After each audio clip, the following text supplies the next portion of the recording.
There's two different kinds of ways to brine. The traditional method is to wet brine, which basically means sitting your turkey in a saltwater solution. We're going to do a dry brine, which just means we're just going to rub salt all over it. It's a little bit less wasteful and also easier to do. First things first, you're going to measure out the amount of salt you need. You're going to want to take a look at the weight of your turkey and use half a teaspoon per pound. Before you get the turkey out, you want to get a few things ready to go. Make sure you have a garbage nearby, a pair of kitchen shears, a plastic bag, and a fresh baking tray with a rack on it. So you want to cut the plastic off the bird, making sure not to cut the skin or flesh of the turkey, and remove the turkey from the whole bag, and then take that baking tray away with the bag and replace it with the fresh baking tray with the rack on it. So we're going to get our bag ready to go, and we're going to start cutting off any excess that we definitely aren't going to use. If there's extra skin around the neck, you can go ahead and cut that off. Then turn your bird around, and if the turkey legs are secured in that plastic holder, go ahead and release them so that you can easily get into the cavity. So then you're going to reach in and grab any innards or a bag of giblets. And some people use these for gravy, but in this recipe we're not going to, so you can just discard them. And then using a disposable paper towel, dry off your bird by patting it on all sides, and all the crevices, lift the legs, lift the arms, and make sure the whole bird is dry so that the salt will stick to the skin. So you can start by just sprinkling the salt all over the bird, and again, you're going to want to get under all the arms and all the crevices, in the cavity, on top of all the skin, turn the bird over, just salt the entire thing to make sure that it's coated entirely in salt. And then you're going to put it in the fridge uncovered for 1 day. If you're going to brine any longer than that, you're going to want to cover it with cling film until a day before, and then you can take out the cling film and let the skin dry out. And this process is going to work as a flavor enhancer. It's also going to allow the meat to hold on to more moisture and dry out the skin so it's nice and crispy. You're going to want to start prepping your turkey for cooking a few hours before you want to serve it, but again, that's going to largely depend on the weight of your turkey. Before you get your turkey out, you're going to make a butter mixture, and you can put whatever you want here. You want to start with some softened butter. We chose to go with fresh sage,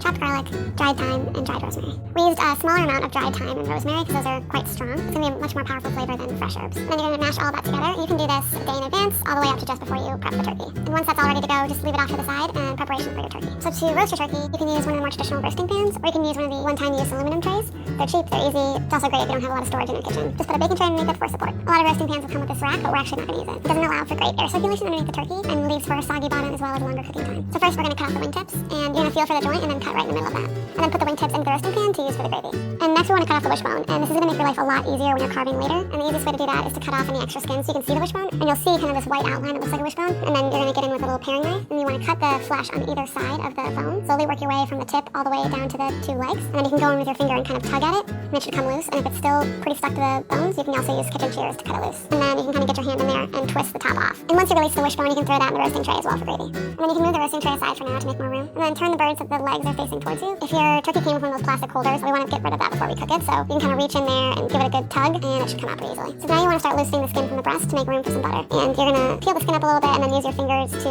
release the skin from the breast. And you can also use a rubber spatula instead of your hands. Just be careful that you don't pierce the skin. And putting the butter under the skin is going to keep the breast moist as well as keep the skin crispy. And it also means we're not going to have to baste the bird because we have the butter already trapped in here, and that will again result in crispier skin. Once you're happy you have enough of the butter under the skin, you're going to rub the rest of the butter all over the remainder of the bird. And similar to the other steps, you want to make sure you're getting in every crevice, lift up the legs, turn it over, fully season the bird in the herb butter. If you have any remaining butter, you can rub a little bit of that inside all around the cavity as well. And instead of stuffing, we're going to put just a few aromatics in, but not too many that is going to block the airflow. And this will give it a little bit of extra flavor while leaving plenty of room for hot air to flow through during cooking.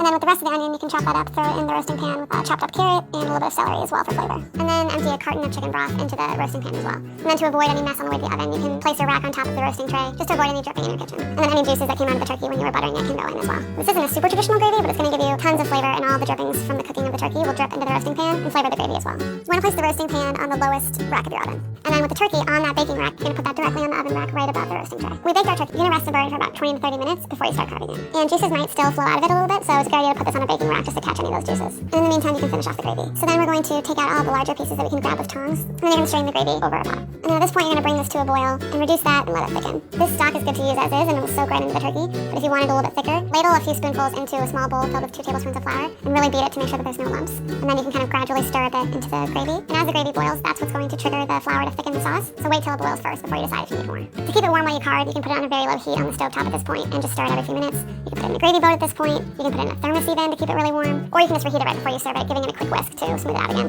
So first we're going to transfer the turkey onto a large cutting board with a lip to catch any juices. To stabilize the bird, you can release the legs from the body, and then that will make it a little bit easier to carve it. And to do that, you're going to find where the leg kind of meets the breast, cut down that line, and kind of follow the same